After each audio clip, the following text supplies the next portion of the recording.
ವಿರಾಮದ ನಂತರ ಬೆಂಗಳೂರು ಫಸ್ಟ್ಗೆ ಸ್ವಾಗತ.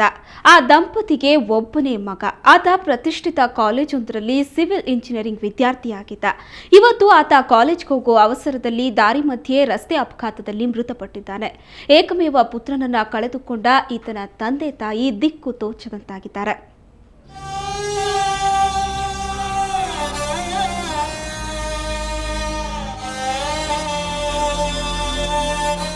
ಈ ಫೋಟೋದಲ್ಲಿರುವ ಹುಡುಗನ ಹೆಸರು ಸೋಮಶೇಖರ್. ನಂದಿನಿ ಲೇಔಟ್ ನಿವಾಸಿ ಭೈರೇಗೌಡ ಆಶಾ ದಂಪತಿಯ ಒಬ್ಬನೇ ಮಗ.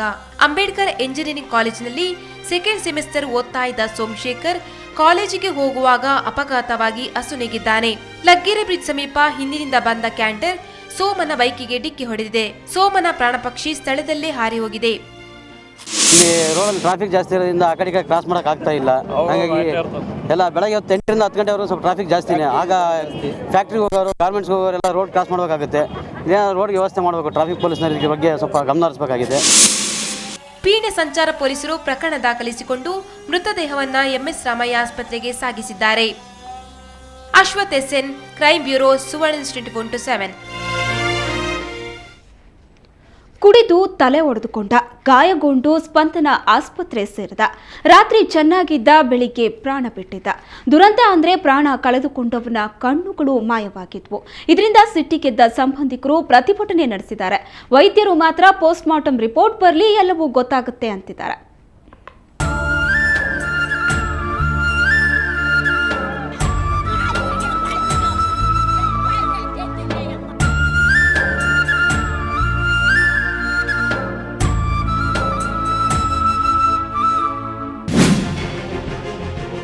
ಇದು ರಾಜಾಜಿನಗರದಲ್ಲಿರೋ ಸ್ಪಂದನ ಆಸ್ಪತ್ರೆ.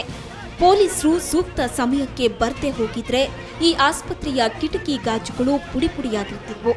ಕಾರಣ ಇಷ್ಟೇ. ನೆನ್ನೆ ರಾತ್ರಿ ರಾಜಾಜಿನಗರ ನಿವಾಸಿ ಕಣ್ಣಪ್ಪ ಸಿಕ್ಕಾಪಟ್ಟೆ ಕುಡಿದು ತಲೆಗೆ ಪೆಟ್ ಮಾಡಿಕೊಂಡಿದ್ರು. ಈತನ ಕುಟುಂಬದವರು ಈ ಆಸ್ಪತ್ರೆಗೆ ದಾಖಲು ಮಾಡಿದ್ರು. ನೈಟ್ ಬೀಟ್ನಲ್ಲಿ ಕಾರ್ಯನಿರ್ವಹಿಸ್ತಾ ಇದ್ದ ಡಾಕ್ಟರ್ ಮಹೇಶ್ ಅನ್ನೋರು ಕಣ್ಣಪ್ಪನಿಗೆ ಚಿಕಿತ್ಸೆ ಕೊಟ್ಟು ನಾಟ್ ಟು ವರಿ ಅಂತಿದ್ರು. ಆದರೆ ಬೆಳಿಗ್ಗೆ ಕಣ್ಣಪ್ಪ ಕೊನೆಯುಸಿರೆಳೆದಿದ್ರು. ಅಷ್ಟೇ ಅಲ್ಲ, ಕಣ್ಣಪ್ಪನ ಕಣ್ಣುಗಳೇ ಇರ್ಲಿಲ್ವಂತೆ.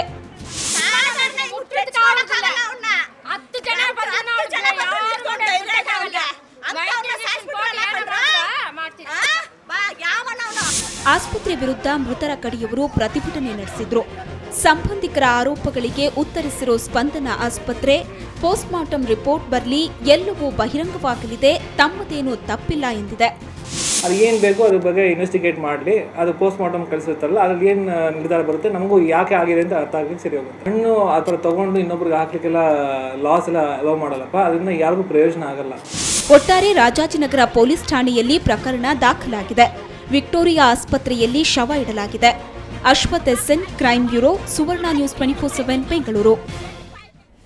ಕರ್ನಾಟಕದಲ್ಲಿ ಚಿನ್ನದ ದರ ಇವತ್ತು ಎಷ್ಟಿತ್ತು ಅಂತ ಬನ್ನಿ ನೋಡೋಣ. 22 ಕ್ಯಾರೆಟ್ನ 10 ಗ್ರಾಂ ಚಿನ್ನಕ್ಕೆ 26,780 ರೂಪಾಯಿ. ನೆನ್ನೆ ದರಕ್ಕೆ ಹೋಲಿಸಿದ್ರೆ 22 ಕ್ಯಾರೆಟ್ ಚಿನ್ನ ಇಂದು 60 ರೂಪಾಯಿ ಏರಿಕೆ ಕಂಡಿದೆ. 24 ಕ್ಯಾರೆಟ್ನ 10 ಗ್ರಾಂ ಚಿನ್ನಕ್ಕೆ 29,600 ರೂಪಾಯಿ. ನೆನ್ನೆ ದರಕ್ಕೆ ಹೋಲಿಸಿದ್ರೆ 24 ಕ್ಯಾರೆಟ್ ಚಿನ್ನದ ದರದಲ್ಲಿ ಇವತ್ತು 50 ರೂಪಾಯಿ ಏರಿಕೆಯಾಗಿದೆ.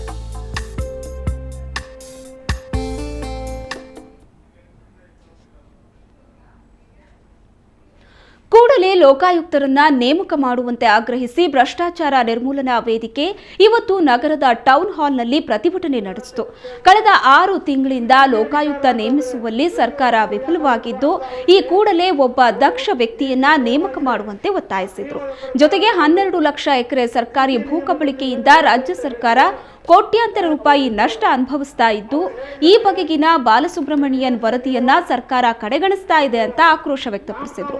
ಮಾರ್ಚ್ 15ರ ಒಳಗೆ ಲೋಕಾಯುಕ್ತ ನೇಮಕ ಮಾಡದೇ ಇದ್ರೆ ರಾಷ್ಟ್ರಾದ್ಯಂತ ಹೋರಾಟ ನಡೆಸುವುದಾಗಿ ಎಚ್ಚರಿಕೆ ಕೊಟ್ಟರು. ನಾವು 15ನೇ ತಾರೀಕಿನ ತನಕ ಗಡುವು ಕೊಟ್ಟಿದ್ದೇವೆ. 15ನೇ ತಾರೀಕು ಒಳಗೆ ಯುನಾನಿಮಸ್ ಆಗಿ ಒಬ್ಬ ಪ್ರಬಲನಾದಂಥ ಒಬ್ಬ ಲೋಕಾಯುಕ್ತರನ್ನ ಮಾಡಬೇಕು. ಎ.ಟಿ. ರಾಮಸ್ವಾಮಿ ಸಮಿತಿ ಮತ್ತು ಬಾಲಸುಬ್ರಹ್ಮಣ್ಯಂ ಸಮಿತಿಯವರು ಏನು ವರದಿ ಕೊಟ್ಟಿದ್ದಾರೆ, ಈ ಸರ್ಕಾರ ಕೂಡಲೇ ಎಚ್ಚೆತ್ತುಕೊಂಡು Indo American dosa, Indo Russian dosa, Indo Italian dosa, yes, ನೀವು ಕೇಳ್ತಾ ಇರೋದು ದೋಸೆಯ ಹೆಸರುಗಳೇ. ಬೆಂಗಳೂರಿನ ಜಯನಗರದಲ್ಲಿ ನಾಳೆ ಪ್ರಾರಂಭವಾಗಲಿರೋ ದೋಸಾ ಪ್ಲಾಜಾ ಹೋಟೆಲ್ನ ಮೆನ್ಯೂನಲ್ಲಿ ಇಂತಹ 104 ವೈವಿಧ್ಯಮಯ ದೋಸೆಗಳಿವೆ. ತಳ್ಳುಗಾಡಿಯಲ್ಲಿ ದೋಸೆ ಮಾರ್ತಾ ಇದ್ದ ಚೆನ್ನೈನ ಪ್ರೇಮ್ ಗಣಪತಿ ಈ ದೋಸಾ ಪ್ಲಾಜಾದ ನಿರ್ಮಾತ.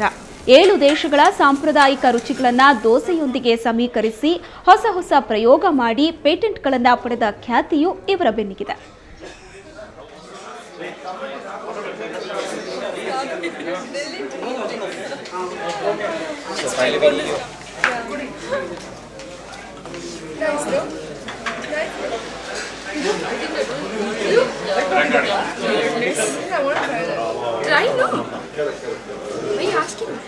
उस टाइम में चाइनीज़ वैरायटी का डोसा, मैक्सिकन वैरायटी का डोसा, सलाद टाइप का डोसा, वैसा काफ़ी लॉन्च किया.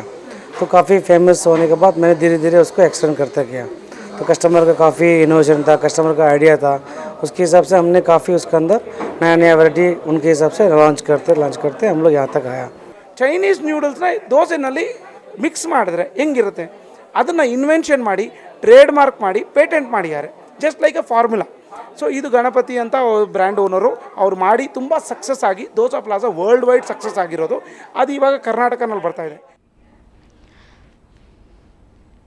ಕನ್ನಡ ಸುದ್ದಿವಾಹಿನಿಗಳಲ್ಲೇ ಮೊಟ್ಟ ಮೊದಲ ಬಾರಿಗೆ ಒಂದು ವಿನೂತನ ರಿಯಾಲಿಟಿ ಶೋವನ್ನು ಸುವರ್ಣ ನ್ಯೂಸ್ ಆರಂಭಿಸುತ್ತಿದೆ. ಈ ಕಾರ್ಯಕ್ರಮಕ್ಕೆ ಕನ್ನಡ ಮತ್ತು ಸಂಸ್ಕೃತಿ ಇಲಾಖೆ ಹಾಗೂ ಕರ್ನಾಟಕ ಕೊಳಗೇರಿ ಅಭಿವೃದ್ಧಿ ಮಂಡಳಿ ಸಹಯೋಗವಿದೆ. ಬೆಂಗಳೂರಿನ 597 ಸ್ಲಂ ನಿವಾಸಿಗಳಿಗೆ ಇದೊಂದು ಸುವರ್ಣಾವಕಾಶವಾಗಿದ್ದು 14 ವರ್ಷದಿಂದ 50 ವರ್ಷದವರೆಲ್ಲರೂ ಕೊಳಕು ಬೆಳಕು ಕಾರ್ಯಕ್ರಮದಲ್ಲಿ ಭಾಗವಹಿಸಬಹುದು. ನಟನೆ, ನಾಟಕ, ಹಾಡುಗಾರಿಕೆ, ಮಿಮಿಕ್ರಿ ಮುಂತಾದ ಪ್ರತಿಭೆಯನ್ನ ಪ್ರದರ್ಶಿಸಬಹುದು. ಈ ಕಾರ್ಯಕ್ರಮ ಪ್ರತಿ ಭಾನುವಾರ ಬೆಳಿಗ್ಗೆ 9 ಗಂಟೆಗೆ ಬೆಂಗಳೂರಿನ ಫ್ರೀಡಂ ಪಾರ್ಕ್ನ ರಂಗಮಂದಿರದಲ್ಲಿ ನಡೆಯಲಿದೆ. ಕೊಳಗೇರಿಯಲ್ಲಿರ್ತಕ್ಕಂಥ ಅನೇಕ ಪ್ರತಿಭೆಗಳನ್ನ ಗುರುತಕ್ಕಂಥ ಕೆಲಸ ಯಾರು ಮಾಡ್ತಾರೆ? ಯಾಕೆಂದ್ರೆ ಕಲಾವಿದ ಎಲ್ಲಿರ್ತಾನೆ ಅಂತ ಹೇಳಕ್ಕಾಗಿಲ್ಲ. ಕಮಲ ಕೆಸರಿನಲ್ಲೇ ಬೆಳೆಯೋದು, ಅದು ನೋಡಿದ ಕಮಲ ಅಂತ ಕೆಸರಲ್ಲಿ ಇರುತ್ತೆ. ಆದರೆ ಆ ಕೊಳಗೇರಿಯಲ್ಲಿರ್ತಕ್ಕಂಥ ಪ್ರತಿಭಾವಂತರನ್ನು ಶೋಧನೆ ಮಾಡೋದಿದೆಯಲ್ಲ, ಅದು ದೊಡ್ಡ ಕೆಲಸ ಯಾರು ಮಾಡ್ತಾರೆ? ನಾಡಿನ ಪ್ರಖ್ಯಾತ ಸುವರ್ಣ ನ್ಯೂಸ್ ವಾಹಿನಿಯವರು ಈ ಕಾರ್ಯಕ್ರಮವನ್ನು ಪ್ರಸಾರ ಮಾಡ್ತಿದ್ದಾರೆ. 50 ಪ್ರತಿಭಾವಂತರನ್ನ ನಾವು 597 ಕೊಳಗೇರಿಗಳಿಂದ ಆಯ್ದುಕೊಂಡು ತದನಂತರ ಅವರಿಗೆ 10 ದಿನಗಳ ಕಾಲದ ಒಂದು ತರಬೇತಿ ಶಿಬಿರವನ್ನು